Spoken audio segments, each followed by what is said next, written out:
ప్రార్థన చేసుకొని ప్రారంభించుకుందామండి. ప్రార్థన. పరలోకమందున్న మా కన్న తండ్రి, నీకే వందనాలు తండ్రి. సహాయం చేశారు నాన్న, కృప చూపించారు తండ్రి, అందుని బట్టి వందనాలు. ఎన్నో విషయాలు తండ్రి మీరు మాకు నేర్పిస్తున్నారు తండ్రి. ఈరోజు కూడా తండ్రి మరికొన్ని విషయాలు మేము నేర్చుకోవడానికి మీరు సహాయం చేయండి తండ్రి. నీ పిల్లలకు అర్థమయ్యేలా చెప్పడానికి నాకు సమయోచితమైనటువంటి జ్ఞానాన్ని, ఆత్మ సహాయాన్ని తోడుగా దయచేయమని, ఆది నుంచి అంతం వరకు మీరే అధ్యక్షత వహించి నడిపించమని మా రక్షకుడు మీ ప్రియకుమారుడైన యేసుక్రీస్తు వారి నామంలో ఈ ప్రార్థన అడిగి వేడుకుంటున్నాను తండ్రి. ఆమెన్. అందరికీ వందనాలండి. దేవుని కృపను బట్టి ఎన్నో ఆత్మీయ సంగతులు, ఎన్నో ఆత్మకు ఉపయోగపడేటువంటి విషయాలు మనం తెలుసుకుంటున్నాం. ఈరోజు కూడా కొన్ని విషయాలు మనం తెలుసుకోవడానికి ప్రయత్నం చేద్దాం. ఈరోజు నేను చెప్పబోయే ప్రసంగం, లేదంటే ఈరోజు నేను మొదలుపెట్టేటువంటి వాక్యం ఐ థింక్ ఒక 3 నెలల వరకు కూడా చెప్పేటువంటి అవకాశం ఉంది. అంటే ఒకే టాపిక్ మీద 3 నెలలు కంటిన్యూగా చెప్పడం జరుగుతుంది అనమాట. అంత లోతైనటువంటి విషయాల్ని తెలుసుకోవడానికి, లోతైనటువంటి జ్ఞానాన్ని మనం తెలుసుకోవడం ద్వారా మనలో ప్రేమను నింపుకోవడానికి ప్రయత్నం చేద్దాం. సో టైటిల్లోకి వెళ్ళే ముందు మీకు ఒక చిన్న స్టోరీ చెప్తాను. అదేంటంటే, ఒక తల్లి ఒక తండ్రి ఉన్నారంట. వాళ్ళిద్దరికీ ఒక కొడుకు ఉన్నాడనమాట. ఆ కొడుకు పేరు ఏంటంటే జోసఫ్. అందరూ చెప్పండి, జోసఫ్. జోసఫ్ అనేటువంటి ఒక కొడుకు ఉన్నాడు. ఈ కొడుకు చాలా మంచివాడనమాట. అయితే వాళ్ళ అమ్మ నాన్న ఒకటి చెప్పారనమాట, నాన్న నువ్వు 10th క్లాస్ బాగా చదివి మంచి మార్కులు తెచ్చుకుంటే నేను నీకు ఒక సైకిల్ కొనిస్తాను అని చెప్పింది వాళ్ళమ్మ. అయితే మా అమ్మ నాకు సైకిల్ కొనిస్తాను అన్నది కదా అని చెప్పి వాడు ఏం చేశాడంటే 10th క్లాస్ బాగా చదువుకున్నాడు. బాగా చదువుకున్న తర్వాత వాడికి 600కి 589 మార్కులు వచ్చాయి. నిజంగా తల్లి కూడా చాలా ప్రార్థనాపరురాలు, ప్రార్థన చేస్తూ బిడ్డను పెంచింది. బిడ్డ కూడా మంచి దైవభక్తుడు, మంచి మార్కులు వచ్చాయి. ఇప్పుడు మార్కులు వచ్చిన తర్వాత ఏం కొంటానన్నది వాళ్ళ అమ్మ, సైకిల్ కొంటానన్నది. సో పాపం కొడుకు ఆనందంతో పొంగిపోతుందండి. మా అమ్మ కొనేస్తానని చెప్పింది, సో ఖచ్చితంగా కొనేస్తుంది, ఎప్పుడు కొనేస్తుందా అని వెయిటింగ్ మనోడు.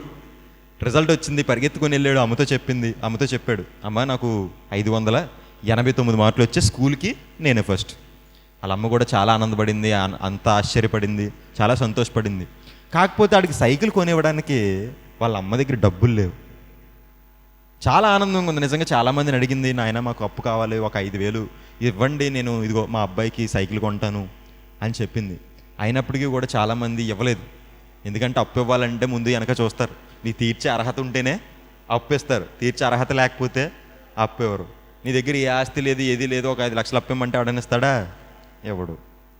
అలాగే వాళ్ళకు కూడా ఇచ్చేవాళ్ళు ఎవరో లేకపోయే. కొడుకు చాలా బాధపడుతున్నాడు. నాన్న నీకు రేపు కొంటానని చెప్తుంది వాళ్ళమ్మ. కొడుకు ఎదురు చూస్తున్నాడు, ఎప్పుడు కొంటది అని ఎదురుచూపులు. ఇంటర్ ఫస్ట్ ఇయర్ అయిపోయింది, ఎదురు చూస్తున్నాడు. అప్పుడు వాళ్ళ అమ్మగారు కొద్దిగా అమౌంట్ మొత్తాన్ని దాచిపెట్టి ఇంటర్ ఫస్ట్ ఇయర్ అయిపోయిన తర్వాత ఇంటర్ ఫస్ట్ ఇయర్లో కూడా మంచి ర్యాంక్ వచ్చింది. ర్యాంక్ వస్తే వాడికి సైకిల్తో పాటు వాడికి కావాల్సిన వస్తువులు అన్నీ కొనేసి ఒకేసారి ఇచ్చిందండి. దేవునికి స్తోత్రం. ఎంతో ఆనందపడింది తల్లి. కొడుకు కూడా ఆశ్చర్యపోయాడు. అంటే మీరు బాగా గమనించండి, ఒకేసారి ఎదురు చూసినటువంటి ఎదురుచూపుకి ఏం దక్కింది? ప్రతిఫలం దక్కింది. నిజంగా ఒకసారి ఆలోచించండి. అక్కడ మనం తెలుసుకోవాల్సిన విషయం ఏంటంటే, 10th క్లాస్ అయిపోయిన దగ్గర నుంచి ఇంటర్ ఫస్ట్ ఇయర్ వరకు దేని కొరకు నిరీక్షించాడు ఆ వ్యక్తి? సైకిల్ కొరకు. అంటే అతనిలో ఏముందని మనం ఆలోచిస్తే, ఆ బాబులో ఏముందని మనం ఆలోచిస్తే, సైకిల్ కొరకు ఎదురుచూపు, నిరీక్షణ. ఎదురు చూస్తున్నాడు, ఎప్పుడు వస్తుందని. ఆఖరికి వచ్చేసరికి ఎంతో ఆనందపడ్డాడు. అదే విధంగా ప్రియులారా, ఈరోజు మనం చెప్పుకోబోయే టాపిక్ కూడా నిరీక్షణ కొరకే. ఆ బాబు ఏ విధంగా అయితే నిరీక్షించాడో సైకిల్ కొరకు, మనం కూడా ఈ లోకంలో ఒక దాని కొరకు నిరీక్షిస్తున్నామండి. దేని కొరకు నిరీక్షిస్తున్నాం? ఒకసారి మీ బైబిల్ చూడండి. 1 పేతురు 1వ అధ్యాయము 4వ వచనము. 1 పేతురు 1వ అధ్యాయము 4వ వచనం. ప్రియులారా, మనం దేని కొరకు ఎదురు చూస్తున్నాం, మనం దేని కొరకు నిరీక్షిస్తున్నాం ఈ భూమి మీద? ఆ బిడ్డ తన సైకిల్ కొరకు ఎదురు చూసినట్టు మనం కూడా ఒక దానికోసం నిరీక్షిస్తున్నాం. అదేంటో చూడండి. 1 పేతురు 1వ అధ్యాయం 4వ వచనం అండి. మృతుల్లో నుండి యేసుక్రీస్తు తిరుగు లేచుట వలన జీవముతో కూడిన నిరీక్షణ మనకు కలుగునట్లు, అనగా అక్షయమైనదియు నిర్మలమైనదియు వాడబారనిదినైన స్వాస్థ్యము చెప్పండి మనకు కలుగునట్లు ఆయన తన విశేష కనికరము చొప్పున మనలను మరలా జన్మింపచేసును. ఒక్కసారి మళ్ళీ చదువుతాను, అందరూ జాగ్రత్తగా వినండి. మృతుల్లో నుండి యేసుక్రీస్తు తిరుగు లేచుట వలన జీవముతో కూడిన నిరీక్షణ. ఏంటంట? జీవముతో కూడిన నిరీక్షణ. అంటే మన నిరీక్షణ అనేది బ్రతికున్నదా చచ్చిపోయిందా? బ్రతికున్నది, జీవం కలిగినది. ఏంటంటే ఈ నిరీక్షణ ఏంటో చూడండి. మనకు కలుగునట్లు అనగా ఆ నిరీక్షణ ఏంటి? అక్షయమైనదియు నిర్మలమైనదియు వాడబారనిదినైన స్వాస్థ్యము. ఏంటండి స్వాస్థ్యం? అక్షయమైనది అంటే అక్షయమైనది అంటే ఏంటి? అర్థం ఏంటండి? తెలుగులో 2 పదాలు ఉంటాయి, క్షయమైనది, అక్షయమైనది. క్షయమైనది అంటే అంతరించిపోయేది అని అర్థం. అక్షయమైనది అంటే ఎన్నటికీ అంతం లేనిది అని అర్థం. ఇప్పుడు అక్షయమైనది అంటే ఏంటది? స్వాస్థ్యం. స్వాస్థ్యం అంటే ఏంటండి? మీకు ఎంత స్వాస్థ్యం ఉందండి? 2 ఎకరాలు. మీకెంత స్వాస్థ్యం ఉందండి? 4 ఎకరాలు. మీకెంత స్వాస్థ్యం ఉందండి? 5 కోట్లు. ఏంటి స్వాస్థ్యం అంటే? ఆస్తి. ఇప్పుడు దేవుడు కూడా మనకు ఒక ఆస్తిని ఇస్తానన్నాడు. ఆస్తి ఏంటండి? చెప్పాలి అందరూ. ఏటా ఆస్తి?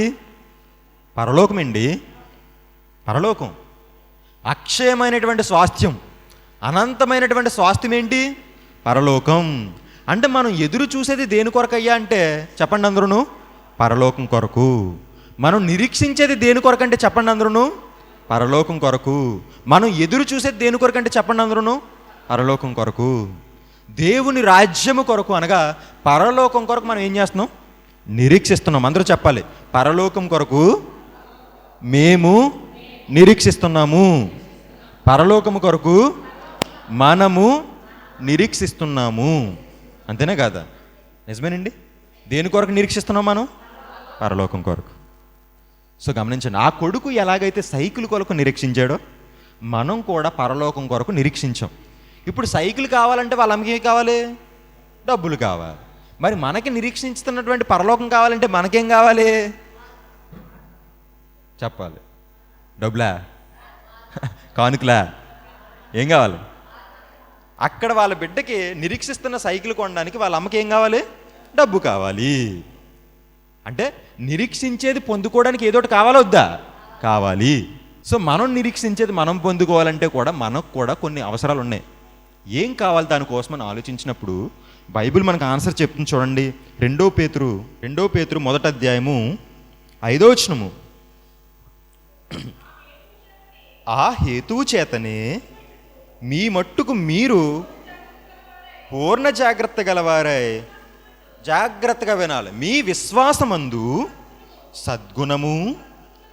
సద్గుణమునందు జ్ఞానమును, జ్ఞానమునందు ఆశానిగ్రహము, ఆశానిగ్రహమునందు సహనమును, సహనమునందు భక్తిని, భక్తినందు సహోదర ప్రేమను, సహోదర ప్రేమయందు దయను అమర్చుకొనుడి.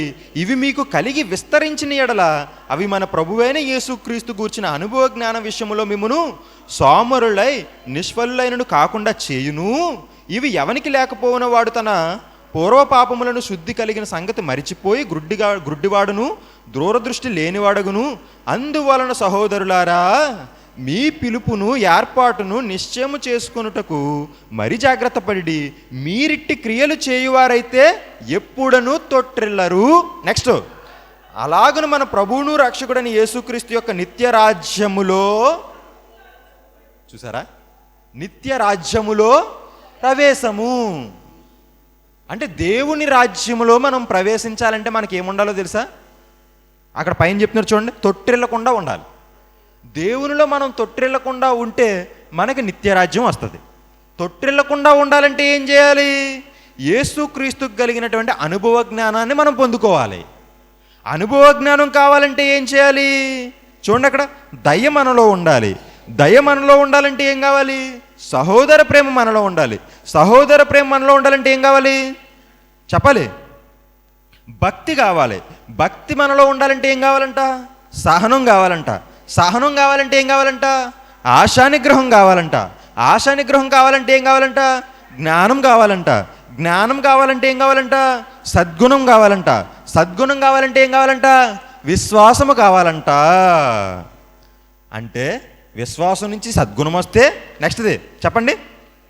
సద్గుణమునందు జ్ఞానం వస్తే, జ్ఞానమునందు ఆశానిగ్రహం వస్తే, ఆశానిగ్రహమునందు సహనం వస్తే, సహనమునందు భక్తి వస్తే, భక్తినందు సహోదర ప్రేమ వస్తే, సహోదర ప్రేమనందు దయ వస్తే, దయందు యేసుక్రీస్తు యొక్క జ్ఞానం, అనుభవ జ్ఞానం మనకు వస్తే, ఆ అనుభవ జ్ఞానం నందు తొట్టిలో లేనటువంటి మనస్తత్వం, స్థిరత్వం మనకు వస్తే, ఆ స్థిరత్వం నందు మనకు వచ్చేది ఏంటంట? అమ్మా ఏదో చెప్తున్నా నాకేం అర్థం కావట్లేదు కదా. అది ఇది అంటున్నావు, ఇది అది అంటున్నావు, లేదు అది అంటున్నావు, ఏది ఏది ఏదేదో ఏం లేదండి. మనకి రాజ్యం, దేవుని యొక్క రాజ్యాన్ని మనం పొందుకోవాలంటే దేవుడు కొన్ని స్టెప్స్ చెప్పాడు. వాళ్ళ అమ్మగారు ఆ అబ్బాయికి సైకిల్ కొనడానికి ఒక ఇంటి దగ్గరికి వెళ్ళి పనిచేశారు, డబ్బులు వచ్చాయి. ఇంకో ఇంటి దగ్గర పని చేశారు, ఇంకొన్ని డబ్బులు వచ్చాయి. ఇంకో ఇంటి దగ్గరికి వెళ్ళి పని చేశారు, ఇంకో కొన్ని డబ్బులు వచ్చాయి. ఇవన్నీ పోగేసినప్పుడు ఏమొచ్చాయి? సైకిల్ వచ్చింది. ఇవన్నీ లేకపోతే సైకిల్ వస్తుందా? ఒక ఇంటి దగ్గర పని చేస్తే ఇచ్చేస్తారు 5,000 ఇవ్వరు కదా. నువ్వు కొన్ని రోజులు పని చేయగా కూడబెట్టుకుంటే ఏమొచ్చింది? సైకిల్ వచ్చింది. అలాగే దేవుని రాజ్యాన్ని మనం పొందుకోవాలంటే మనకు కూడా కొన్ని ఉండాలంట. అవే ఇక్కడ చెప్పాడు. అందులో మొట్టమొదటిగా మనకు ఉండాల్సింది ఏంటయ్యా అంటే విశ్వాసము. చెప్పండి అందరూ, విశ్వాసం. విశ్వాసం గురించి ఈరోజు మనం మాట్లాడుకుందాం. తర్వాత దేని గురించి మాట్లాడుకుందాం? విశ్వాసం యందు ఏమొస్తుంది చెప్పాలి? సద్గుణము. సద్గుణం నందు ఏమొస్తుంది? జ్ఞానం. సో ఇలా ఒక్కొక్క దాని గురించి చెప్పుకొని చివరిగా మనం ఏం పొందుకోవాలి? దేవుని రాజ్యాన్ని పొందుకోవాలి. కాబట్టి ఈ వారంలో, ఈ నెలల్లో నేను ఏం చెప్తానంటే ఒక్కొక్క దానికోసం చెప్పుకుంటూ వస్తాను. అప్పుడు మీరు చివరికి వచ్చేసరికి ఏమర్థమవుతుంది అంటే దేవుని రాజ్యాన్ని పొందుకోవాలంటే ఇవన్నీ నాలో ఉండాలి అనే విషయం మీకు అర్థమవుతుంది. అర్థమైందమ్మా? సో ఈరోజు మనం దేనికోసం చెప్పుకుందాం? విశ్వాసం. విశ్వాసం అంటే ఏంటి అనే దాని గురించి నేను చెప్తాను. ఇంకా టైం ఉంటే కంటిన్యూ చేస్తాను, లేదంటే ముగించేస్తాను. విశ్వాసం అంటే ఏంటి? విశ్వాసులకు తండ్రి ఎవరు చెప్పాలి గట్టిగా అందరూ గట్టిగా. విశ్వాసులకు తండ్రి ఎవరండి? అబ్రహాం. ఇప్పుడు విశ్వాసులకు తండ్రి అబ్రహాం అంటే విశ్వాసం గురించి ఎవరు క్లారిటీగా చెప్పాలి? చెబితే దేవుడు చెప్పాలి. సెకండ్ పర్సన్ ఎవరు చెప్పగలరు? అబ్రహాం చెప్పగలరు. ఎందుకు? విశ్వాసులకు తండ్రి ఎవరు? అర్థమైంది లేదా? విశ్వాసులకు తండ్రి ఎవరు? అబ్రహాం. విశ్వాసం గురించి మాట్లాడాలంటే ఎవరు మాట్లాడాలి? విశ్వాసం గురించి నేర్చుకోవాలంటే ఎవరి దగ్గర నుంచి నేర్చుకోవాలి? అబ్రహాం నుంచి నేర్చుకోవాలి. అప్పుడు తన జీవితంలోకి వెళ్తే మనకు అర్థమవుతుంది విశ్వాసం అంటే ఏంటో. మీ అందరికీ చాలాసార్లు చెప్పాను. విశ్వాసం అంటే ఏంటంటే అబ్రహాం గారు చెప్తారు, తన జీవితంలో ఎన్నో సంవత్సరాలు తనకు కొడుకు కొరకు ఎదురు చూశారండి. తనకు బిడ్డ కావాలి, తనకి గర్భఫలం కావాలని ఎన్నో సంవత్సరాలు ఎదురు చూసినటువంటి వ్యక్తి ఎవరంటే అబ్రహాం గారు. నేటి కాలంలో చాలామంది తల్లులు పెళ్ళి అయిపోయి కొన్ని సంవత్సరాల వరకు కూడా గర్భఫలం కొరకు ఎదురు చూస్తూ ఉంటారు. నిజమేంటి? నిజంగా గమనించండి. బిడ్డను కనడం మన చేతుల్లోనే ఉంటే బిడ్డను కనడం మన చేతుల్లోనే ఉంటే మన గర్భఫలం రావాలి కదా. శ్రీశ్రీ అనేటువంటి ఒక పెద్ద మహాకవి ఉన్నాడండి. ఆ మహాకవి ఏం చెప్పాడో తెలుసా? బిడ్డలు పుట్టేది ఎలాగంటే తల్లి తండ్రికి ఉన్నటువంటి ఆవేశం వల్ల బిడ్డలు పుట్టారని చెప్పాడండి శ్రీశ్రీ అనేటువంటి మహాకవి. గ్రేట్, చాలా పద్యాలు రచించారు, చాలా కవిత్వాలు రచించాడు. కానీ ఒక తప్పు చెప్పేశాడు సొసైటీకి. ఏంటంటే తల్లి తండ్రికి ఉన్నటువంటి ఆవేశం వల్ల బిడ్డలు పుడతారని చెప్పేశాడు. నిజంగా తల్లి తండ్రికి మధ్యలో ఉన్నటువంటి కోరిక వల్లే బిడ్డలు పుట్టినట్లయితే పెళ్ళి అయిపోయి కొన్ని సంవత్సరాల వరకు పిల్లలు పుట్టకుండా చాలామంది ఉంటున్నారే. పెళ్ళి అయిపోయి ఎన్నో సంవత్సరాలు గర్భఫలం కొరకు ఎదురు చూస్తూ దేవుడి దగ్గర కన్నీరు కార్చిన వాళ్ళు ఉంటున్నారే. మరి వాళ్ళు ఎందుకు పుట్టట్లేదు? ఏ ఆన్సర్ అయినా ప్రపంచంలో పర్ఫెక్ట్గా చెప్పాలంటే బైబిల్కి మాత్రమే సాధ్యమండి. దేవుడు చెప్పాడు గర్భఫలము అదండి. దేవుడు నీకు బహుమానం ఇచ్చేంత వరకు నీకు రాదండి గర్భఫలం. ఈరోజు నువ్వు గర్భఫలం పొంది నీ గర్భాన్ని ఒక బిడ్డను పండుతున్నాడంటే దానికి కారణం ఎవరో తెలుసా? దేవుడండి. యెహోవాయే దేవుడని తెలుసుకొనిడి ఆయనే మనలను సృజించెను, పుట్టించెను. ఎవరు పుట్టిస్తున్నారంట? దేవుడండి. ఈరోజు నువ్వు అనుకుంటావు నీ బిడ్డను నేనే కనేసానేమో అని, కానీ పుట్టించేది ఎవరో? దేవుడు. అది మన మనసులో పెట్టుకోవాలి. అబ్రహాం కూడా ఎన్నో సంవత్సరాలు బిడ్డ కొరకు ఎదురు చూశాడండి. బిడ్డ కొరకు ఆయన చూస్తుంటే ఆయన పిలిచి దేవుడు అంటాడు, ఆయన ఆకాశాన్ని చూడు అంటాడు. అప్పటికే పాపం చాలా ఎదురు చూస్తుంటాడు. నాకు గర్భఫలం ఇస్తానన్నాడు దేవుడు, ఎప్పుడేస్తాడు నేను ఎదురు చూస్తే అబ్రహాంని బయటికి రమ్మంటాడు దేవుడు. అబ్రహాం బయటికి రా అంటాడు, వస్తాడు. ఆకాశం చూడు అంటాడు, చూస్తాడు. నక్షత్రాలు లెక్కెట్టు అంటాడు. అప్పటికే ఆయన బాధలో ఉన్నాడు. బాధలో ఉన్న వ్యక్తిని బయటికి తీసుకొచ్చి నక్షత్రాలు లెక్కెట్టంటే ఎలా ఉంటుంది చెప్పండి? మీరే ఎడుతున్నారు అనుకోండి, ఎవరో చనిపోయి ఎడుతున్నారు, బాధలో ఉన్నారు. అమ్మ బయటికి రా అని చెప్పి అర్జెంటుగా పిలిచి ఆకాశం వైపు చూడని అనుకో, చూస్తారు. ఎన్ని నక్షత్రాలు ఉన్నాయి లెక్కెట్టు అని నాకు ఎలా ఉంటుంది? ఒకనా అని చెప్పి పటాలమని కొడతారు, అవునే కదా? బాధలో ఉన్నవని తీసుకొచ్చి ఎటకారాలు ఆడితే ఎలా ఉంటుంది? చాలా కోపం వచ్చేస్తుంటుంది. అప్పటికే అబ్రహాం చాలా బాధలో ఉన్నాడు. బాధలో ఉన్న అబ్రహాం దేవుడు పిలిచాడు, బయటకు వచ్చాడు, పైకి చూడమన్నాడు. చూశాడు. ఆ నక్షత్రాలు ఎన్ని ఉన్నాయి లెక్క పెట్టాను. మనసులో ఎలా ఉంటుందండి అబ్రహాంకి? నక్షత్రాలు ఏంటి బ్రో, నేను పడే బాధ ఏంటి, నువ్వు అడిగే క్వశ్చన్ ఏంటి? లెక్కెడతాడు. ఏం చూస్తాడు, ఏంటి ప్రభు ఏం చెప్పాలనుకుంటే చెప్పండి ప్రభు. అప్పుడు దేవుడు అంటాడు, ఆ ఆకాశపు నక్షత్రాల వలె నీ సంతానాన్ని నేను విస్తరింపజేస్తాను అని చెప్పాడండి దేవుడు. నిజంగా అని చెప్పినప్పుడు నిజంగా నమ్మబుద్ధి వేయలేదు అబ్రహాంకి. ఎందుకంటే ముసలివాడైపోయాడు. అప్పటికే ముసలివాడైపోతే అప్పటికి కూడా నమ్మడం విడిచిపెట్టలేదండి. నమ్మబుద్ధి కాని విషయమైనప్పటికీ దేవుని నమ్మాడు. జనరల్గా నేను బిడ్డను కనడం అసాధ్యం, కానీ దేవుడు చెప్పాడు కాబట్టి అది సాధ్యం. నమ్మాడు. మనసులో నమ్మిన తర్వాత దేవుడు తనకు ఒక గర్భఫలాన్ని ఇచ్చాడు. ఆ గర్భఫలం పేరేంటి చెప్పాలి అందరూ? ఇస్సాకు. ఆ ఇస్సాకు దగ్గర నుంచి ఎంతో సంతానం వస్తుందని చెప్పి ఎదురు చూస్తున్నాడు. ఎన్నో సంవత్సరాలు, 100 సంవత్సరాలు ఎదురు చూస్తే ఒక బిడ్డ పుట్టాడు. ఆ బిడ్డను చూసి మురిసిపోతున్నాడు, పొంగిపోతున్నాడు. అతను ఆడుతుంటే పాడుతుంటే చూసి ఎంతో ఆనందపడుతున్నాడు తండ్రి. పొంగిపోతున్నాడు, నా బిడ్డని మురిసిపోతున్నాడు. ఎందుకంటే దేవుడిచ్చిన బహుమానం కదా. మీకు కూడా మొట్టమొదట బిడ్డ పుట్టినప్పుడు ఎంత మీరు ఇచ్చేస్తారు చెప్పండి? ఎవరిని ముట్టుకొనేవరు, ఎవరిని చెయ్యనివరు? నిజమే కదా. అసలు ఎవరన్నా ముట్టుకుంటే జాగ్రత్తమ్మా అంటారు. ఆవిడ బాగానే పట్టుకుంటారు, అయినా జాగ్రత్త అంటే ఎందుకు? తల్లి ప్రేమ. ఎవరి దగ్గరికి పంపించు, పెడితే ఏం బిడేస్తారని, ఏను బిడెత్తే గొంతుకులో పడిపోద్దేమోనని భయం. ఎక్కడికి వెళ్ళినా భయం, ఎక్కడున్నా భయం, పడుకున్నా భయం, లేచినా భయం.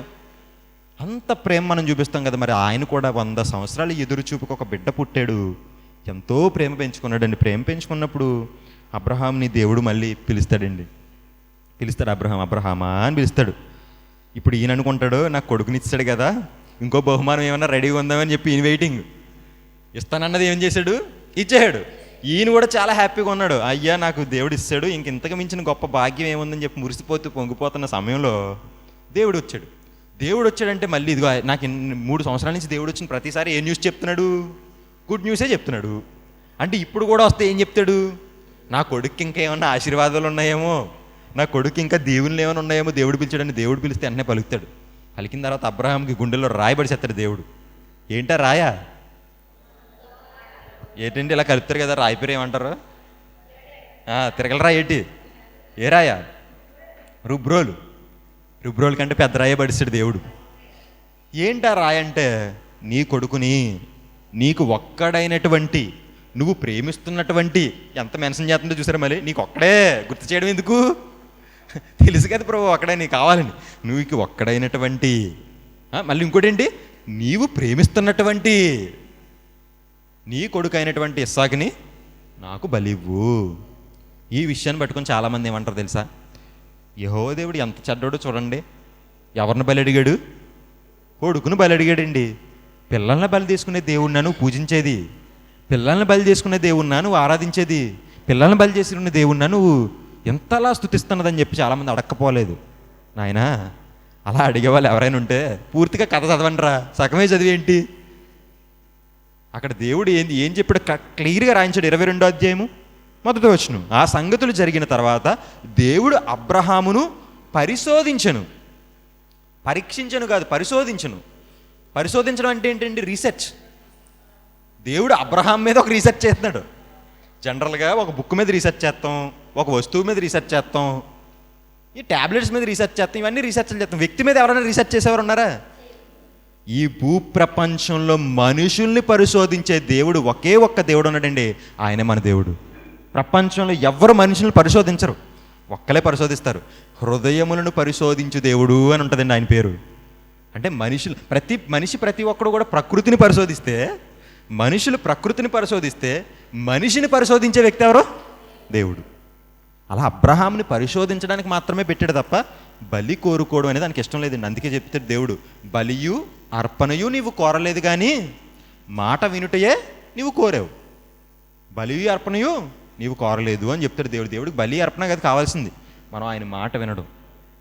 ఇక్కడ కూడా అబ్రహాం చెప్పగానే అబ్రహాం నిజంగా బాధపడ్డు ఉంటాడు. నిజంగా ఆలోచించండి, 100 సంవత్సరాలకి ఒక బిడ్డ పుడితే ఆ బిడ్డను పెంచుకుంటూ ప్రేమిస్తున్నటువంటి అబ్రహాముని సడన్గా బిడ్డని బలిచ్చామంటే ఎంత బాధ చెప్పండి.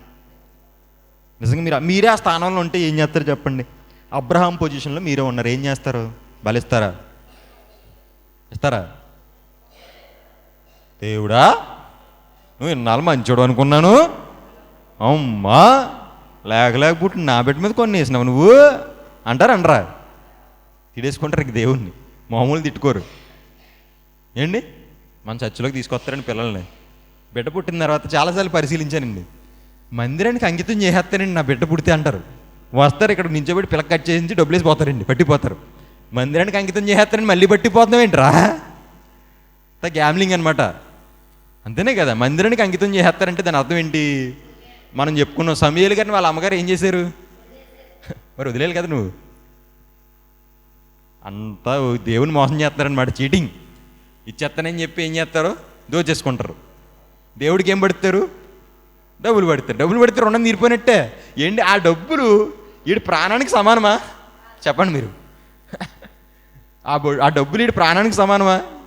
అంటే నీ బిడ్డకి ఎంత వాల్యూ కడతావు అంత వాల్యూ వేయాలి సార్ నుంచి నువ్వు. అయితే నీ బిడ్డ కోటీశ్వరుడు అనుకో, నీ కోట్లు విలువ చేసి నీ బిడ్డ అయితే 1 కోటి రూపాయలు తెచ్చి ఇక్కడ పెట్టి అప్పుడు బిడ్డను పట్టుకెళ్ళాలి నువ్వు, దేవుడికి ఇచ్చేలాగా ఉంటేని. లేదంటే దేవుడికి బిడ్డను అప్పచెప్పాలి. అది మన తత్వం. అప్పచెప్తామని ఏదో మాట కంటాం తప్ప మళ్ళీ మన బిడ్డే. ఇక్కడ అలా కాదండి. అబ్రహాం నిజంగా ఎంత భక్తిపరుడు అంటే తన బిడ్డని తీసుకెళ్ళి బలి ఇవ్వడానికి సిద్ధపడ్డాడండి. ఎందుకు సిద్ధపడ్డాడు? అబ్రహాం ఎందుకు బలి ఇచ్చాడు అన్నప్పుడు అక్కడే విశ్వాసం అనేది బయట వచ్చిందండి. మీరు అనుకుంటారు, చాలామంది చెప్తారు, అబ్రహాము తన బిడ్డ కోసం 100 సంవత్సరాలు ఎదురు చూశాడు కదా, అది విశ్వాసం అనుకుంటారు. 100 సంవత్సరాలు ఎదురు చూడడం విశ్వాసం కాదండి. ఎదురు చూసిన తర్వాత తన బిడ్డను బలివ్వడానికి సిద్ధపడ్డాడు చూసారు, అక్కడ విశ్వాసం ఉంది. ఏంటా విశ్వాసం అని ఆలోచిస్తే మీరు జాగ్రత్తగా ఆలోచించండి. హెబ్రీయులకు రాసినటువంటి పత్రికలో ఒక మాట ఉంటుంది. దానికంటే ముందు ఆదికాండం 17వ అధ్యాయం 21వ వచనం. ఆదికాండం 17వ అధ్యాయము 21వ వచనం చదవండి. ఆదికాండం 17వ అధ్యాయము 21వ వచనం. అయితే వచ్చు సంవత్సరం ముందు ఈ కాలం ముందు సారా నీకు కనబోవు ఇస్సాకుతో, గట్టిగా చదవాలి, నా నిబంధనను. ఏంటండి దేవుడి నిబంధన? దేవుడు నిబంధన చేశాడు అబ్రహాంతో. ఏంటి ఆ నిబంధన? నేను నీ సంతానాన్ని విస్తరింపజేస్తాను, ఆ సంతానమే పెద్ద రాజులు వస్తారు, గొప్ప వాళ్ళు వస్తారు, ఎంతోమందిని పరిపాలించే గొప్ప గొప్ప మహానుభావులు అందరూ నీ సంతానం నుంచే వస్తుందని ఒక నిబంధన చేశాడు. చేశాడా లేదా? చేశాడు. ఆ నిబంధనని ఎవరితో స్థిరపరుస్తాను అన్నాడు దేవుడు ఇక్కడ? చెప్పాలి, ఎవరితోని? వచ్చే సంవత్సరంలో నీకు పుట్టబోవు ఇస్సాకు. అంటే దేవుడు నిబంధన ఎవరితో స్థిరపరుస్తాను అన్నాడు? చెప్పాలి, ఇస్సాకుతో. అందరూ చెప్పండి, ఇస్సాకుతో. దేవుడు తన నిబంధన ఇస్సాకుతో స్థిరపరుస్తానని చెప్పాడు, ప్రామిస్ చేశాడు. దేవుడు మాట ఇస్తే తప్పే దేవుడా, నిలబెట్టుకునే దేవుడా? చెప్పాలి, నిలబెట్టుకునే దేవుడు కదా. అంటే ఇస్సాకు ద్వారానే ఏం చేస్తానన్నాడు దేవుడు? ఏం చేస్తానన్నాడు? నిలబెడతానన్నాడు. మరి ఇస్సాకును బలి అడిగాడే? ఆలోచించాలి. ఇస్సాకు ద్వారా నిబంధన స్థిరపరుస్తానన్నాడు, ఇస్సాకును బలిమ్మన్నాడు. ఇప్పుడు అబ్రహాం గారి మనసులో ఉంటుంది, నా సంతానాన్ని స్థిరపరుస్తానన్నది ఎవరితోని? ఇస్సాకుతో. ఇప్పుడు బలి అడుగుతుంది ఎవరితోని? ఇస్సాకుని. నేను బలి ఇచ్చేస్తే మళ్ళీ నా సంతానాన్ని ఎలాగా స్థిరపరచగలడు? అంటే నా కొడుకుని దేవుడు బలి తీసుకున్నా చచ్చిపోయిన పొజిషన్లోంచి మరలా బ్రతికించగలిగే సమర్థుడు నా దేవుడని నమ్మాడండి. దేవునికి స్తోత్రం. ఎక్కడుందంటున్నారా? ఏదో నా సొంత మాట కాదు ప్రియులారా, ఒక్కసారి మీ బైబిల్లో పిలిచి చూడండి. హెబ్రీయులకు రాసినటువంటి పత్రిక 11వ అధ్యాయము, హెబ్రీయులకు రాసినటువంటి పత్రిక 11వ అధ్యాయం 17వ వచనం ప్రియులారా. హెబ్రీయులకు రాసినటువంటి పత్రిక 11వ అధ్యాయం 17వ వచనం. సంతానమనబడును ఆయన ఎవనితో చెప్పబడినో ఆ అబ్రహాము మృతులను సహితము లేపుటకు దేవుడు శక్తివంతుడని ఎంచిన వాడై తన ఏక కుమారుని అర్పించడంటండి. చూసారా, మీకు అర్థమైందా? ఏమర్థమైంది? మృతులను సహితం లేపగలడని నమ్మి ఎవరిని బలిచ్చాడు? ఇస్సాకును. అంటే అబ్రహాము ఎప్పుడో నమ్మాడండి దేవుడు మృతులను సహితం లేపడానికి సమర్థుడని. మొట్టమొదట నమ్మిన వ్యక్తి ఎవరైనా ఈ భూప్రపంచంలో ఉన్నారంటే హీఈస్ అబ్రహాం. అబ్రహాం అండి. చూసారా, దేవుడు నాతో చెప్పాడు, ఇస్సాకుతో వచ్చినటువంటి సంతానమే నా సంతానం అవుతుందని దేవుడు చెప్పాడు. దేవుడు మాటిస్తే తప్పడు, ఫిక్స్. మరి ఇప్పుడు ఇస్సాకును బలి అడుగుతున్నాడే అంటే నేను బలి ఇచ్చేసినా మళ్ళీ చనిపోయిన వ్యక్తిని ఎవరు లేపుతారు? అబ్బా, మనకి ఎప్పుడు తెలుసండి చచ్చిపోయిన వ్యక్తులు లేపుతారని? ఎప్పుడు తెలుసు చెప్పండి? లాజర్ను లేపినప్పుడు తెలుసండి మనకి, అంతేనే కదా? యేసు ప్రభు ఈ భూమి మీదకి వచ్చి చచ్చిపోయినటువంటి లాజర్ని లేపినప్పుడు మనం నమ్మం, దేవుడు చనిపోయినను కూడా లేపగలడనమాట.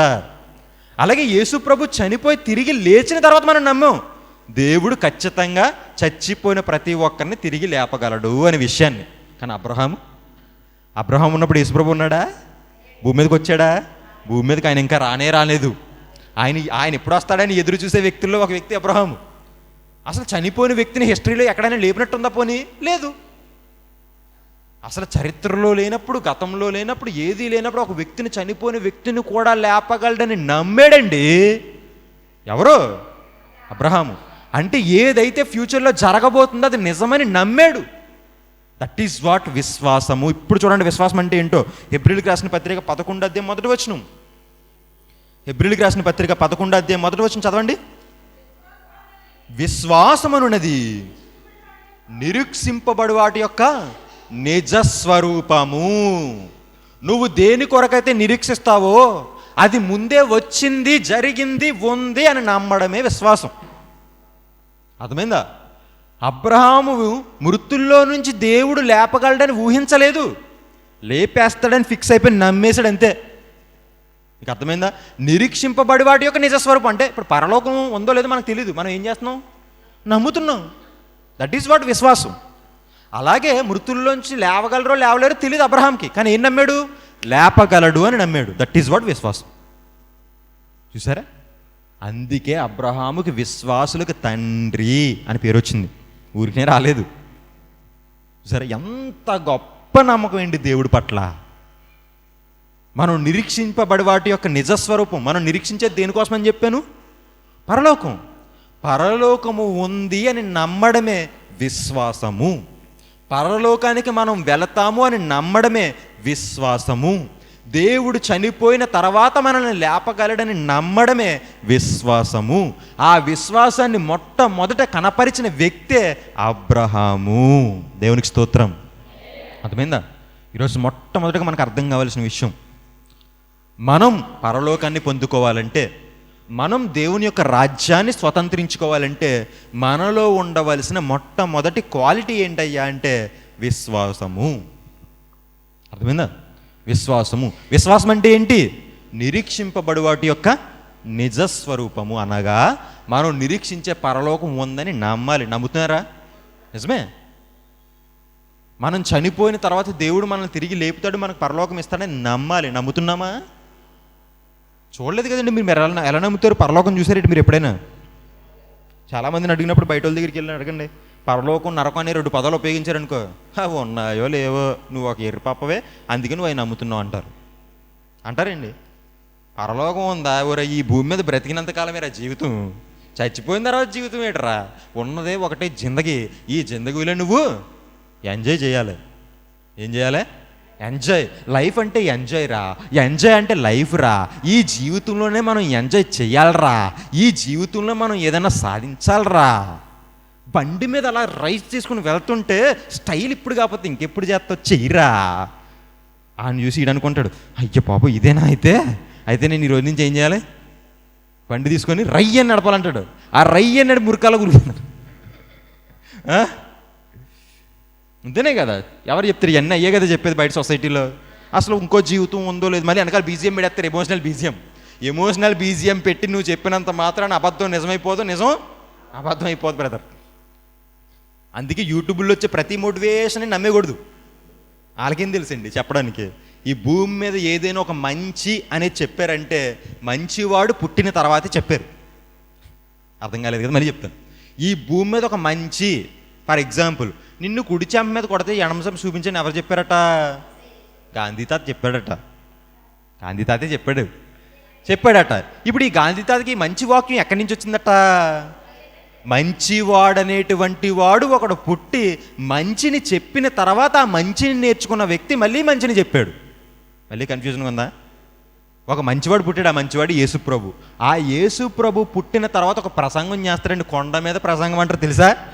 మత్తయి సువార్త 5, 6, 7. మీరు ఈ భూ ప్రపంచంలో చాలామంది మహానుభావులు వాక్యాలు రాసేస్తుంటారు, ఫోటో పెట్టేసి పక్కన స్టేట్మెంట్లు రాసేస్తుంటారు చాలామంది తెలుసా? స్టేట్మెంట్ రాసి ఆ కిందన ఆయన పేరు రాసుకుంటాడు, పక్కన ఫోటో వేసేస్తారు. మా కాలేజీలో ఉంటాయి, ప్రతి గొప్ప వ్యక్తి పక్కన ఒక ఏంటది కొటేషన్ ఉంటుంది. చాలామంది కొటేషన్లు చెప్తారనమాట, ఒక్కొక్క కొటేషను. ఈ కొటేషన్లు అన్నీ ఎక్కడి నుంచి వచ్చి మీరు ఆలోచించండి. భూమి మీద ఒక మంచి కొటేషన్ ఏదైనా ఉందంటే దట్ ఈస్ కాపీడ్ ఫ్రమ్ మత్తయి సువార్త 5, 6, 7. అంతే. మత్తయి సువార్త 5, 6, 7లో యేసుప్రభు చెప్పినటువంటి వాక్యంలోకే ఇది వచ్చేస్తుంది. ఏదైనా అది అంబేద్కర్ గారు చెప్పిందైనా, గాంధీజీ గారు చెప్పిందైనా, లేదంటే నెహ్రూ గారు చెప్పిందైనా, సుభాష్ చంద్రబోస్ చెప్పిందైనా, ఝాన్సీ లక్ష్మీబాయి పూలే చెప్పిందైనా, ఎవరు చెప్పిందైనా మీరు తీసుకురండి, నేను బైబిల్లో చూపించేస్తాను. వీళ్ళందరూ పుట్టకముందే యేసుప్రభు అనే ఒక మహానుభావుడు పుట్టి చెప్పాడు. ఆ చెప్పిన వీళ్ళు కాపీ కొట్టి పేరు రాసుకుంటారు. నిజమండి. నిన్ను కుడి చెంప మీద కొడితే ఎడమ చెంప చూపించు. మత్తయి సువార్త 5:39 క్లియర్గా ఉంటుంది, చూడండి ఒకసారి. నమ్మకం లేకపోతే మత్తయి సువార్త 5:39 5:39 నేను మీతో చెప్పున్నది ఏమనగా, దుష్టుని ఎదిరింపక నిన్ను కుడి చెంప మీద కొట్టువాని వైపునకు ఎడమ చెంప కూడా త్రిప్పుము. ఉందా లేదా? యాజ్ ఇట్ ఈస్ దింపేశారు. కానీ బయటికి వెళ్ళి మీరు అడగండి, ఈ వాక్యం చూపించి ఇది ఎవరు చెప్పారు అని అడగండి, ఎవరు చెప్తారు? గాంధీ తాతే చెప్పారు అంటారు. గాంధీ తాత చెప్పాడా? గాంధీ తాత ఎప్పుడు పుట్టాడు? యేసుప్రభు ఎప్పుడు పుట్టారు?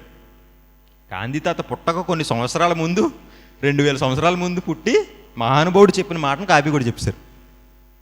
అదనమాట. అంటే ఈ భూమి మీద మంచి అనేది ఏదన్నా ఉందంటే మంచివాడు పుట్టి చెప్పినటువంటి ఆ మంచి ఈ భూమి మీద ఉందండి. ప్రతి ఒక్కరూ ఆయన నుంచి కాపీ చేసిన వాళ్ళే. అందుకే దేవుడు అందరూ ఆయన్ని గుర్తించాలని ఆయన తీసుకెళ్ళి ఎక్కడ పెట్టాడో తెలుసా? కాలానికి మధ్యలో పెట్టాడు. క్రీస్తు శకం, క్రీస్తు పూర్వం. నీ డేట్ ఆఫ్ బర్త్ నువ్వు చెప్పాలంటే యేసుప్రభు పేరు చెప్పాలా? అర్థమైందా? మరి అలాంటి యేసుప్రభు చనిపోయిన తర్వాత తిరిగి లేస్తాడు, లేపుతాను అని చెప్పాడు. అది మీరు నమ్ముతున్నారా? నమ్మాలండి. అది నమ్మడమే విశ్వాసం. అర్థమైందా? ఈ భూమి మీద యేసుప్రభు తిరిగి లేచాడనడానికి బోలెడు రుజువులు ఉన్నాయి. జాగ్రఫికల్గా, హిస్టారికల్గా, బయోలాజికల్గా ప్రతి విధంగా కూడా రుజువులు ఉన్నాయండి. కథ కాదండి, బైబిల్ అనేది కథ కాదు. అందుకో పాట ఉంటుంది, కథ కాదిది నిజమే ఇది ఆ దేవుడే రాసినది అని ఉంటుందండి. కథ కాదు ఇది, నిజం. దేవుడు రాసినటువంటి నిజం. నిజంగా ఇప్పటికీ నేను యూనివర్సల్గా చెప్తాను, ఎవరైనా సరే బైబిల్లో ఏదైనా తప్పు చూపించి బైబిల్ ఇది తప్పు ఉంది అంటే నేను బైబిల్ని వదిలేస్తానండి. నిజం చెప్తున్నాను. మీరు ఏ గ్రంథం తెచ్చుకొని ప్రతి గ్రంథంలో ఒక్కొక్క తప్పు ఉంటుంది. ఏ తప్పు లేనిది, ఎవరు తప్పు ఎత్తి చూపించలేని గ్రంథం ఏదన్నా ఉందంటే that is only one Bible. Bible ఒక్కటేనండి. గర్వంగా చెప్తాను. ఇలాంటి బైబిల్లో ప్రతిదీ నిజమే ఉంది. చరిత్ర గురించి ఉందండి, రోమిల చరిత్ర గురించి ఉంది, 4 రాజ్యాల గురించి ఉంది. ఏవైతే 4 రాజ్యాలు ఉన్నాయో అవే ప్రపంచంలో జరిగాయి. అంటే బైబిల్లో చెప్పబడింది ప్రతిదీ ఏమంటనమాట? నిజము. యేసుప్రభు నడిచిన ప్లేసు ఉంది, యేసుప్రభు చనిపోయిన ప్లేసు ఉంది, యేసుప్రభు తిరిగిన ప్లేసు ఉంది. అన్నీ ఉన్నాయి. అంటే అన్నీ ఉన్నప్పుడు ఇది నిజమే కదా? నిజమైన గ్రంథంలో నిజమే రాయబడుతుంది కాబట్టి పరలోకం ఉన్నదనేది కూడా నిజం. చనిపోయిన తర్వాత మరొక జీవితం ఉందనేది కూడా నిజం. కాబట్టి ప్రియులారా, ఉన్నది ఒకటే జిందగీ అని చెప్పి సాంగ్లు వినేసి మోటివేట్ అయిపోకండి. ఉన్నది ఒకటే జిందగీ కాదు బ్రదర్. ఒకవేళ ఉన్నది ఒకటే జిందగీ అయితే చనిపోయిన తర్వాత మనిషిలో నుంచి ఏది వెళ్ళిపోతుంది బయటికి? నాకు చెప్పి ఆన్సరు. మా మామయ్య ఉన్నాడు, చనిపోకముందు ఎలా ఉన్నాడు, చనిపోయిన తర్వాత అలా ఉన్నాడండి. యాస్టీజ్ ఉన్నాడండి బాడీ. మామూలుగా చనిపోయిన తర్వాత డెడ్ బాడీలు అన్నీ కూడా ఇలా దగ్గరికి అయిపోవడం, కుసించిపోవడాలు అలాంటివి ఉంటాయి. కానీ మీరు మా మామయ్యని మీరు గమనించినట్లయితే చనిపోయిన తర్వాత బాడీ ఎలాగుంది. మీరు గమనించారో లేదో? ఏమీ ఇలా దగ్గరికి అయిపోలేదు, ఏమీ ఇదైపోలేదు. బ్రతుకున్న మనిషి పడుకుంటే ఎలా ఉంటుంది? అలా ఉన్నాడు. మరి పడుకొని ఉన్నాడు కదా, బాడీ ఎక్కడ ఉంది కదా, ఏం వెళ్ళిపోయింది మరి లోపల నుంచి? మమ్మల్ని వదిలేసి వెళ్ళిపోయావా అని ఏడ్చాం మేమందరం. ఎక్కడికి వెళ్ళిపోయాడు? నువ్వేమో ఉన్నది ఒకటే జిందగా అన్నావు. ఒకటే జిందగా అన్నప్పుడు మళ్ళీ ఎందుకు ఎడుతున్నావు? ఎక్కడికి వెళ్ళిపోయారా అని ఎడుతున్నానంటే ఎక్కడికి వెళ్ళిపోయాడు? దాన్ని బట్టి అర్థమవుతుంది కదా, చచ్చిపోయిన తర్వాత మరో జీవితం ఉంది. ఒక విత్తనం ఉంది, విత్తనం భూమిలోకి వెళ్ళిన తర్వాత చచ్చిపోద్ది. చచ్చిపోయిన తర్వాత అందులోంచి ఏమొస్తుంది? చెట్టు. భూమి మీద ప్రకృతిలో దేవుడు విత్తనాన్ని ఎందుకు పెట్టాడంటే చచ్చిపోయిన తర్వాత మరో జీవితం ఉందని నీకు తెలియడం కోసమే. కాబట్టి ప్రియులారా, మీరు బాగా గమనించండి. మీరు నిరీక్షిస్తున్నటువంటి ఆ నిరీక్షణ ఉంది, అది నిజము. చనిపోయిన తర్వాత ప్రతి ఒక్కరికి జీవితం ఉంది బ్రదర్, సిస్టర్. దయచేసి గుర్తుపెట్టుకోండి, మీరు ఈ జీవితంలో ఎలాంటి పనులు చేస్తున్నారో ప్రతి పనికి కూడా లెక్క ఉంటుంది. దానికి ఒక చికెన్ ముక్క ఉంటుంది. గుర్తుపెట్టుకోండి, చికెన్ ముక్క అంటే ఏంటి? గిఫ్ట్. కాబట్టి ప్రతి ఒక్కరూ కూడా మన క్రియల్ని మార్చుకోవాలి, పద్ధతులు మార్చుకోవాలి. బ్రదరు, నేను ఇలాగే బ్రతికేస్తాను, నేను ఇలాగే ఉంటాను, నేను ఈ చెడు పని చేస్తూనే బ్రతికేస్తానంటావా? నిన్ను మార్చలేడు, లేపేస్తాడు దేవుడు అంతే. ఏదో ఒక రోజు లేపేయడం ఖాయం. లేపేసిన తర్వాత ఎక్కడ పంపించాలో అక్కడ పంపించడం ఖాయం. లేదు, నేను బ్రతికేదే 10 సంవత్సరాల బ్రతక, నా జీవితం అయిపోయింది, మంచిగా బ్రతకాలి. దేవుడు నాతో మాట్లాడుతున్నాడు, అయ్యో నేను తప్పుగా బ్రతుకుతున్నాను, నేను మంచిగా బ్రతకట్లేదు, టైం వేస్ట్ చేస్తున్నాను, ఇష్టం వచ్చిన పనులన్నీ చేస్తున్నాను, చెడు కార్యం అని తెలిసినప్పటికీ అది చేస్తున్నానని చెప్పి నీ హృదయం గద్దించినా నువ్వు వినకపోతే, దేవుడు చెప్పాడు, ఎన్నిసార్లు గద్దించినను విననివాడు టాత్తుగా ఏమవుతాడంట? మరణిస్తాడంట. ఎన్నిసార్లు గద్దించినా విననివాడు హఠాత్తుగా మరణిస్తాడంట. చంపేస్తాడు దేవుడు. ఇలాంటివి చెప్తే చచ్చికి రారండి. దేవుడు చంపేస్తాడు, దేవుడిని ప్రాణం తీసేస్తాడంటే నన్ను చచ్చిపోవాలని కోరుకుంటున్నాడు నువ్వు అంటారు అందరూ సీరియస్గానే. నేనేం కోరుకోనండి బాబు, నేను ఇంకా 100 సంవత్సరాలు ఏంటి దాన్ని ఆరోగ్యంతో ఆశీర్వాదాలతో మీరు బ్రతకాలని కోరుకుంటాను. కానీ మంచిగా బ్రతకాలి, అది ఉద్దేశం. మనసు మార్చుకొని బ్రతకాలి, అది ఉద్దేశం. చనిపోవాలని ఎవరు కోరుకుంటారు? నేను చనిపోవాలని మీరు కోరుకోరు, మీరు చనిపోవాలని నేను కోరుకోను. అంతేనే కాదు, నేను చనిపోవాలని నేను కోరుకుంటాను, ఎందుకు పరలోకం వెళ్ళడానికి? అర్థమైందా లేదా? కాబట్టి ప్రియులారా, మీరు గమనించాల్సిన విషయం ఏంటంటే మీలో అందరిలో ఏముండాలి? విశ్వాసం. విశ్వాసం అంటే ఏంటో చెప్పండి అందరూ. నిరీక్షింపబడి వాటి యొక్క నిజస్వరూపం. మనం నిరీక్షించేది దేనికోసం? ఎందుకోసం? బిర్యానీయా?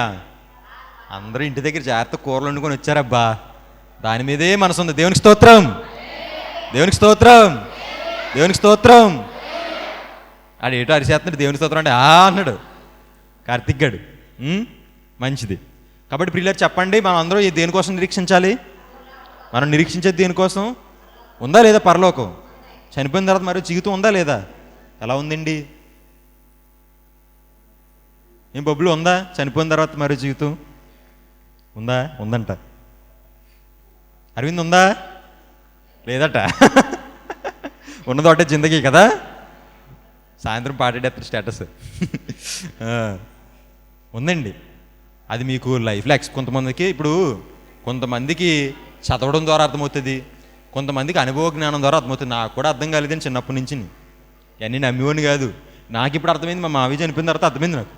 మా కుటుంబంలో మొట్టమొదటి మరణం, ఆ మరణం సంభవించినప్పుడు నాకు అర్థమైంది. వీళ్ళు నేను వచ్చేసరికి సడన్గా వీళ్ళు ఏడుతుంటే అప్పుడు నాకు అర్థమైంది, ఏటిరా బాబు ఇక్కడే ఉన్నాడు కదా, ఏటి మరి చనిపోయిన వాడిని వెళ్ళిపోయాడు అంటున్నారు. అప్పటి వరకు పేరు పెట్టి పిలిచేవారు, మణికుమారు, మణి, మా అత్త అయితే బంగారం, బుజ్జికన్న పిలిచేవారు కదా పేర్లు, ముద్దు పేర్లు పెట్టుకొని. అప్పటి వరకు ముద్దు పేర్లు పెట్టుకొని పిలిచినటువంటి వ్యక్తిని అప్పుడు ఏమని పిలుస్తారు? డెడ్ బాడీ అంటారు, శవం అంటారు. ఏ పేరు మార్చారే? ఏమంటారు తెలుసు? మణి ఎక్కడ ఉన్నాడు బాబు? మణి వెళ్ళిపోయాడా? మరి ఎక్కడ ఉన్నదే? అతను యూజ్ చేసుకున్న ఒక షర్ట్ లాంటిది. అర్థమైందా? కాబట్టి అది ఎక్స్పీరియన్స్ ద్వారా తెలుస్తుంది. మా అరవింద్ కూడా ఎక్స్పీరియన్స్ ద్వారా తెలుస్తుంది. ఫ్యూచర్లో ఏదో సిచ్యువేషన్ ఫేస్ చేసినప్పుడు అప్పుడు తెలుస్తుంది ఉంది అనే విషయం. కాబట్టి ఒక్కొక్కరికి ఒక్కొక్క సిచ్యువేషన్లో తెలుస్తుంది. దానికోసం ఎదురు చూడండి. మీరందరూ కూడా నమ్మారనుకుంటున్నాను, పరలోకం ఉందని నమ్ముతున్నారా? నిజమే అమ్మయ్యా, నమ్ముతున్నాను. దేవుని స్తోత్రం. కాబట్టి ప్రియులారా, ప్రతి ఒక్కరూ కూడా విశ్వాసాన్ని కలిగి ఉన్నాను. గుర్తుపెట్టేసుకోండి, అంతే మనసులో గుర్తుపెట్టేసుకోండి. తండ్రి, ఈ రోజు నుంచి నేను నీ పట్ల విశ్వాసం కలిగి ఉన్నాను. నా విశ్వాసం ఏంటో తెలుసా? అబ్రహాం ఎలాగైతే మృతుల్లో నుండి లేపుతాడని నమ్మాడో, నేను చనిపోయిన తర్వాత ఏమవుతాను? లెగుస్తాను. చనిపోయిన తర్వాత నేను ఎక్కడికి వెళ్తాను? పరలోకం వెళ్ళాలి, నేను పరలోకం వెళ్ళాలని ఆశపడుతున్నాను, నా జీవితాన్ని నేను మార్చుకోవాలనుకుంటున్నాను, నేను ఈ విధంగా బ్రతకడం కరెక్ట్ కాదు. ప్రతి ఒక్కరిలో చిన్న చిన్న మిస్టేక్స్ ఉంటాయి. ఒక్కొక్క మిస్టేక్ని ఓవర్కమ్ చేసుకుంటూ పరిపూర్ణం అవ్వడమే దేవుని యొక్క ఉద్దేశం. దాని కొరకే దేవుడు మనకి జీవిత కాలాన్ని ఇచ్చాడు. మనం బ్రతుకుతున్న ప్రతిరోజు కూడా మనం మారడానికి ఒక్కొక్క ఛాన్స్ ఇస్తున్నాడని. నువ్వు నిజంగా మారడానికి ప్రయత్నం చేస్తే నీ ఆయుష్ను కూడా పెంచుతాడు దేవుడు. గుర్తుపెట్టుకోండి, నువ్వు నిజంగా మారడానికి ప్రయత్నం చేస్తే నీ ప్రయత్నాన్ని చూసిన దేవుడు నీ ఆయుష్ను కూడా పెంచుతాడు. ఒకవేళ నువ్వు మారకుండా మూర్ఖత్వంతో మూర్ఖుడు అయిపోయావు అనుకో, కఠినపరుడు అయిపోయావు అనుకో, ఉన్నది కూడా తీసేస్తాడు. కాబట్టి ఈ విషయాన్ని గమనించండి. మీ భర్తల కోసం ప్రార్థన చేయండి. మా ఆయన మారాలని ప్రార్థన చేయడం మాత్రమే కాకుండా భోజనంకి పక్కన కూర్చున్నప్పుడు గెలకండి. ఏమండి అంటే మందు మానేయండి అని చెప్పకండి, కోపం వచ్చేద్ది, ఎందుకంటే ఎప్పటి నుంచి అలవాటు అయిపోయింది. సిగరెట్ మానేద్ది అని చెప్పకండి, పౌరుషం వచ్చేద్ది, ఎందుకంటే ఎప్పటి నుంచి అలవాటు అయిపోయింది. మీరు ఈ ఆదివారం మందిరం రావాలని నేను దర్శనం వచ్చిందని చెప్పండి. నాకు దర్శనం వచ్చిందండి, మన ఇద్దరం మందిరానికి వెళ్ళినట్టు అని చెప్పండి. లేదంటే మీరు ఈ ఆదివారం మందిరానికి రావాలని ఆశపడుతున్నానండి అని చెప్పండి. ఏటో ఎప్పుడు లేదు కొత్తగా ఇలాంటివి అడుగుతున్నావు అంటాడు. కొత్తగా ఏం కాదండి మీరు అంటే నవ్వేకూడదు, నవ్వేస్తే జోక్ అయిపోద్ది. అప్పుడు ఏం చేయాలి? కొత్తగా ఏం కాదండి, ఎప్పటి నుంచో అనుకుంటుంది మనసులో, మీరు వస్తే బాగుంటుంది కదా. ఎందుకంటే మీరు వస్తే ఒక కళ ఉంటుంది చర్చిలో, మీకు తెలియదు ఆ విషయం. మీరు చాలా బాగుంటారండి, మీరు ఒక సొక్క వేసుకొని నీట్గా రెడీ అవుతాయి, పొగ్గిపోతాడు, వచ్చేస్తాడు తర్వాత వారం, తెలుసా? నిజం. ట్రై చేయండి కావాలంటే. భార్య పొగిడితే భర్త పొగిడిపోతాడు, నేను పొంగిపోతాడు, అంతే. భర్త పొగిడిన భార్య కూడా ఏమైపోతుంటుంది? ఎప్పుడు లేని ఈ చీరలో మాత్రం చాలా అందంగా ఉన్నాడు చాలు. ఇంకా ఆ రోజు చికెన్ బిర్యానీయే రాత్రికి, అంతేనే కదా. కాబట్టి ప్రియులారా, ఇలాంటి వాటికి మనం ఉపయోగించండి. మీ భర్తల కోసం ప్రార్థన చేయండి, మీ పిల్లల కోసం ప్రార్థన చేయండి. ప్రార్థన చేసి ప్రయత్నం చేయండి. ఏం చేయాలి? ప్రార్థనతో పాటు ఏం కావాలి? ప్రార్థనతో పాటు ప్రయత్నం చేయండి. భోజనం కూర్చున్న ప్రతిసారి దాని గురించి ఎత్తండి. అర్థమైందా? ప్రతిసారి దాని గురించి ఎత్తి మాట్లాడండి. చర్చిలో ఎలా జరుగుతుంది, చర్చిలో అలా జరుగుతుంది, చర్చి గురించే మాట్లాడండి, దేని గురించి మాట్లాడకండి. చర్చిలో ఎలా మీరు వస్తే బాగుంటుంది, చర్చిలో ఎలా జరుగుతుందండి, ఈరోజు వాక్యం ఎలా జరిగిందండి, నిన్న సాయంత్రం ఆలోచారండి, వీళ్ళు వచ్చారు, ఏ చెప్తా ఉన్నారనుకో మీరు. ఓహో అయితే అనుకుంటాడు అనమాట. అప్పుడు నువ్వు చేపట్టుకొని లాలా అనుకుంటూ వచ్చాడమే. కాబట్టి అది ఆ విషయాన్ని మనసులో పెట్టుకొని అట్లీస్ట్ మీరు ఒక ప్లాన్ చేయండి. వచ్చే వారం ఒకరిని తీసుకురావడానికి ప్రయత్నం చేయండి. ట్రై చేయండి, అట్లీస్ట్ మీరు ప్రయత్నం చేయండి. ప్రయత్నం చేస్తే తీసుకొస్తారు. కాబట్టి ఈ వాక్యాన్ని దేవుడు దీవించిన గాక. కళ్ళు మూసుకున్నట్లయితే ప్రార్థన చేసుకున్న తర్వాత కొన్ని విషయాలు చెప్తాను. ప్రార్థన. పరలోకమందున్న మా కన్న తండ్రి, నీకే వందనాలు. గొప్ప విషయాలు మీరు మాకు తెలియజేశారు. తెలుసుకున్న ప్రతి విషయాన్ని విడిచిపెట్టకుండా మా హృదయంలో దాచుకోవడానికి సహాయం చేయండి తండ్రి. మరి ఇదిగో తండ్రి, విశ్వాసం అంటే ఏంటి అనే విషయాన్ని ఈరోజు మాకు పరిపూర్ణంగా తెలియజేసినటువంటి విధానాన్ని బట్టి వందనాలు తండ్రి. మేమందరం విశ్వాసం కలిగి ఉండడానికి, విశ్వాసం కలిగి బ్రతకడానికి మీరే సహాయం చేయండి. మీ కృపను మా పట్లుంచి తండ్రి, మా కుటుంబాలను మార్చుకొని మమ్మల్ని మేము మార్చుకొని మీ కొరకు బ్రతికే భాగ్యాన్ని ఇమ్మని, మీ సహాయం సంఘం అంతటి పట్ల తోడుగా దయచేయమని. నీ పిల్లలు తండ్రి, ఇదిగో తండ్రి, గొప్ప కార్యాన్ని చేపట్టబోతున్నారు తండ్రి. అనాథ పిల్లలకు భోజనాలు పెట్టాలి. ఈరోజు మేము ఈ సంఘంగా ఉండి తండ్రి అనేక మందిని మేము పోషించాలనేటువంటి గొప్ప ఆలోచన బట్టి వాళ్ళని దీవించండి తండ్రి. నీ చిత్తం ఉంటే ఆర్థికంగాను ఆరోగ్యంగాను ప్రతి ఒక్కరికి సహకారం అందించి గొప్పగా నీ కార్యం చేయడానికి మీ కృపను చూపించమని, మీరే సంఘం అంతటిని దీవించి ఆశీర్వదించమని పేరుని జ్ఞాపకం చేసుకోమని మా రక్షకుడు యేసుక్రీస్తు నామములో ప్రార్థన అడిగి వేడుకుంటున్నాను తండ్రి. ఆమేన్.